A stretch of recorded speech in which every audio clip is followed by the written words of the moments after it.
महत्वाचा भाग जो काही आहे ना तो शेवटचा लाईन आहे. ठीक आहे, जगभरामध्ये अन्न सुरक्षेचे कायदे आहेत, अन्न सुरक्षेची माहिती दिली जाते. अन्न सुरक्षेच्या सप्ताहामध्ये मोठमोठे बॅनर, मोठमोठ्या ऍडव्हर्टाइजमेंट टीव्हीवर, सोशल मीडियावर केल्या जातात. पण शेवटी आपल्याला आपला रोल महत्वाचा आहे की नाही? हे जर हे शेवटचं जर घडत नसेल ना तर कशाचा काही उपयोग नाही. तर त्याच्यामध्ये एक गोष्ट सांगितली की शेतीपासून की जिथे ते पिकतंय तिथपासून ते कुठपर्यंत साधा बरेचशा शाखा आहेत त्याच्यामध्ये.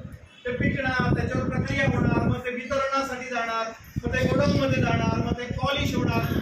तुम्ही तुमच्या वस्तीमध्ये किंवा तुमच्या घरामध्ये राशनचं जर तांदूळ येत असेल तर कधी प्लास्टिकचे आले का हो? काय करता मग? मिलावट होते आपल्याकडे.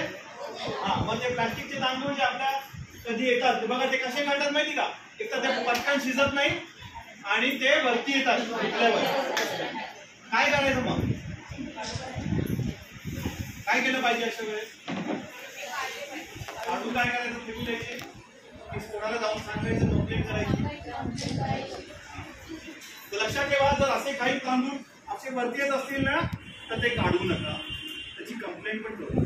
ते शिजवा आणि ते खा. का माहितीये? कारण की ते तांदूळ हे फोर्टिफाईड फूड आहे. फोर्टिफाईड फूड म्हणजे सरकारनं मुद्दामून तुमच्या तांदळामध्ये काही अशा प्रकारचे पोषक तत्व टाकलेली आहेत की जे तांदळासारखेच दिसतात.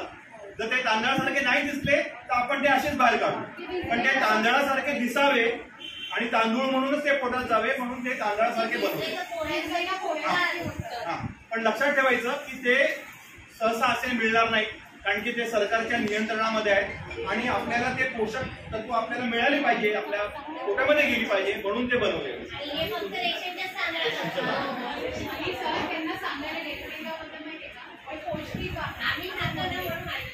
तर ते खरंच पौष्टिक आहे, कारण ते फोर्टिफाईड आहे. त्याला सरकारने खास बनवलेलं आहे की थोड्या अमुक प्रमाणामध्ये तुमच्या शरीरामध्ये पोषक तत्व गेली पाहिजे.